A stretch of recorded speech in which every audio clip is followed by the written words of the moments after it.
Yang paling Gua pulang. suka apa tuh? Hah? Menu yang paling disukain apa? Waduh, banyak banget. Saya tuh ayam asam manis tuh udah suka banget saya. Itu kan selalu di hati. Terlalu banyak lah untuk diri. Iya.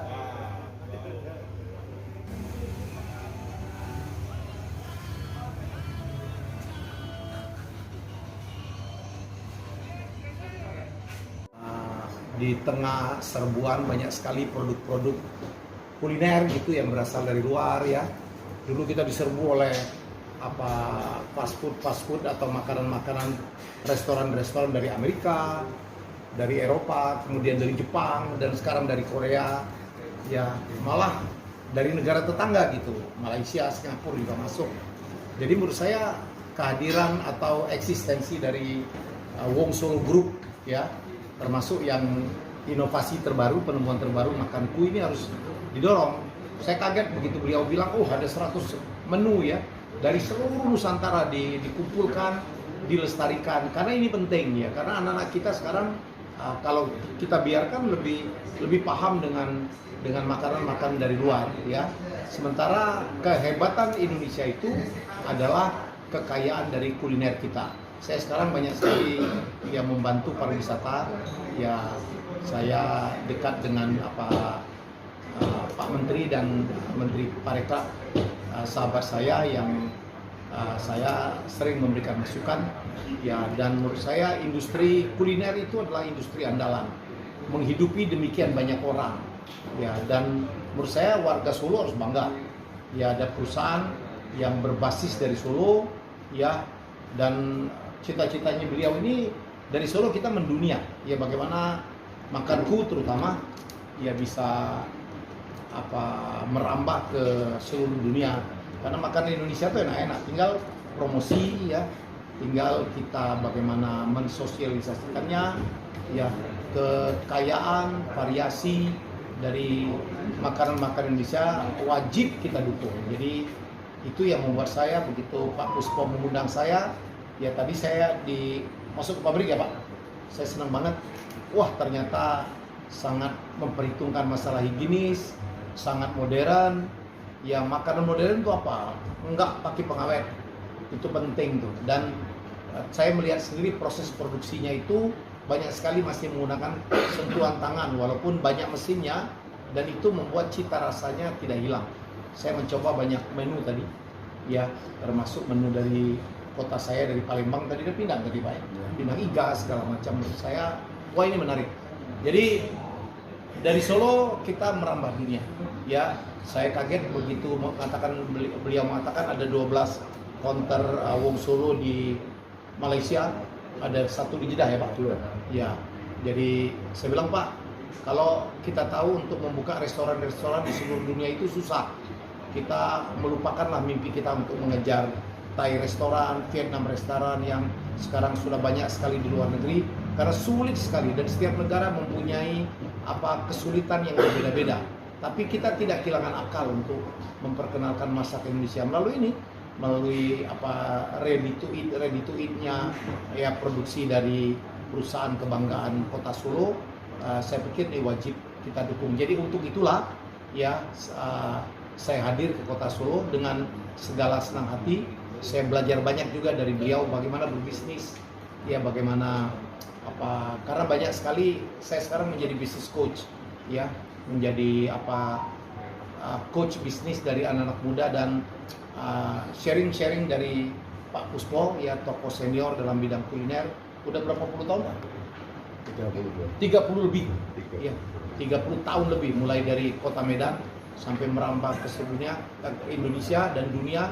Ini barangkali sesuatu yang menarik untuk kita sharing ya. Jangan meremehkan produk lokal ya, cintailah produk dalam negeri. Apalagi Pak Jokowi baru saja menggaungkan kita harus cinta dengan produk dalam negeri, dan barangkali saya katakan produk yang harus kita mulai dari perut itu penting, karena itu kita konsumsi setiap hari. Jadi sekali lagi teman-teman, mari kita grup Wong Solo dengan brand-brandnya demikian banyak, menjadi kebanggaan Solo, kebanggaan Jawa Tengah, kebanggaan Indonesia. Itu aja. Bisa Yang jelas ada 6 juta diaspora di seluruh dunia ya, diaspora Indonesia di seluruh dunia, dan ada juga pekerja migran. Dan jangan lupa banyak sekali orang yang pernah ke Indonesia dan masih mencintai masakan-masakan Indonesia. Mereka mencintai gudeg, mencintai rendang. Saya pikir ini peluang ya. Jadi bagaimana kita mengejar, karena dari mulut orang akhirnya turun ke hati ya. Kalau mereka suka dengan masakan-masakan Indonesia, itulah yang akan membuat mereka akhirnya nanti berkunjung ke Indonesia. Strategi yang dilakukan oleh Thailand ya, melalui programnya Thai Goes to the World itu yang dulu diinisiasi oleh Perdana Menteri Thaksin ya. Barangkali kalau kita melakukan itu perlu effort yang luar biasa. Tapi dan restoran Wong Solo yang kita tahu ada belasan udah ada di berbagai negara lain di dunia ya. Siapa lagi yang mau mencintai produk lokal kalau bukan kita sendiri? Jadi ini ya, jadi kita harus bangga dengan produk ini. Foto aja banyak banget variannya ya.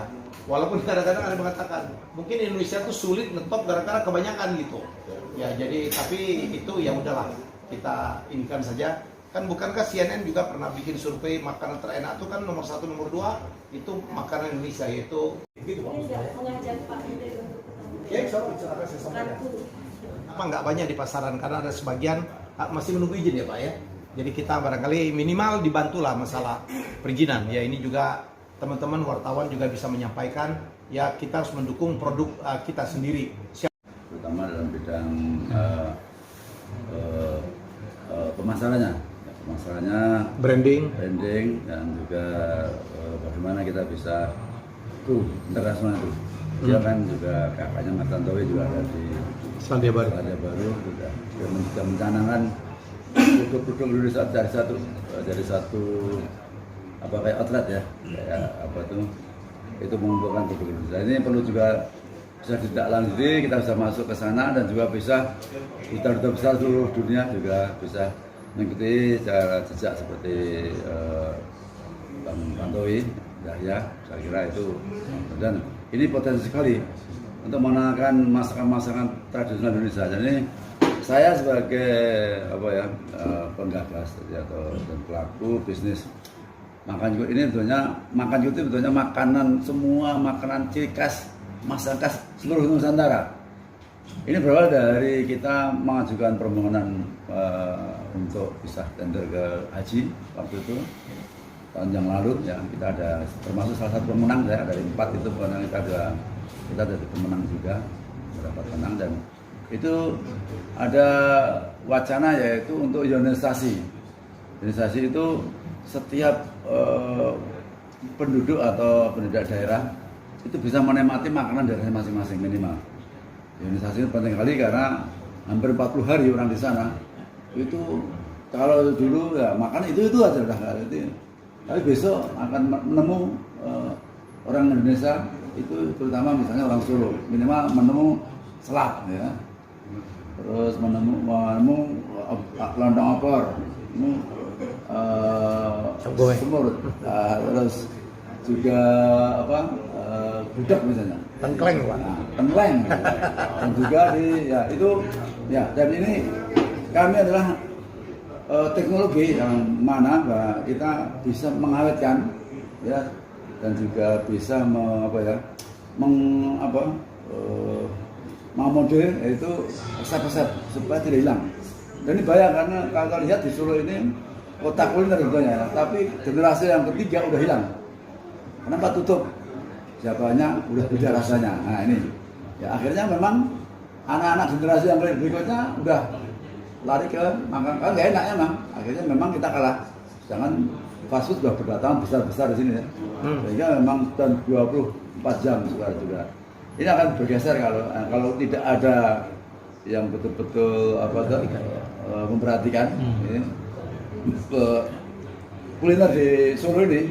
Ya kan kami dulu waktu kita undang yaitu legend-legend ya, kuliner legend di Kota Solo kayak sate buntel Mbok Bejo, Mbak Bejo, Tengkleng, Wedi, Wong Solemu. Dan ini juga mereka ini adalah makanan tradisional. Ini bahayanya kalau nggak laku semua itu akan rugi. Makanan itu harus laku 90%. makanan ya. Di Indonesia ya, 90% nggak laku, mati, itu ya habis. Nah, kebanyakan kenapa orang jualan tutup? Karena nggak laku 90%. Yang sebagian itu nggak laku busuk. Nah ini ada cara, yaitu bagaimana bisa awet. Nah inilah awet dan higienis, dan juga justru awetnya tuh awet betul-betul yang higienis. Ini beda.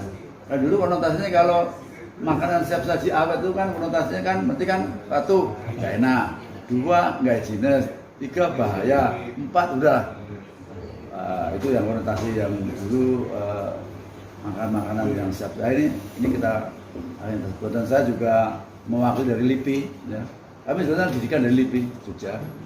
LIPI dari UGM itu membuat masyarakat itu supaya masakan tradisional bisa hidup lagi, kembali lagi, dan bisa ya seperti ini sambal tumpang. Hampir nggak ada nanti, bisa hilang. Tumpang, lodeh, sarasem ya.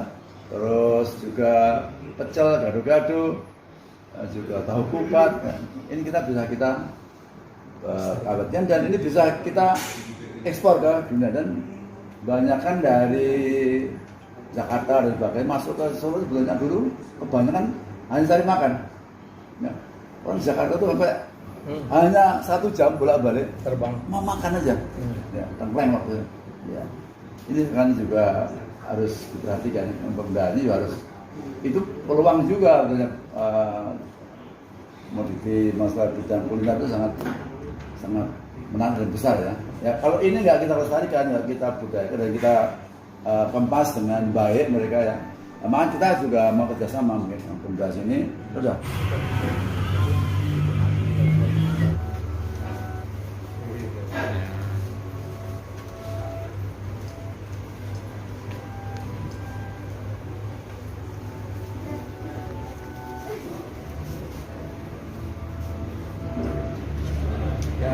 Oke.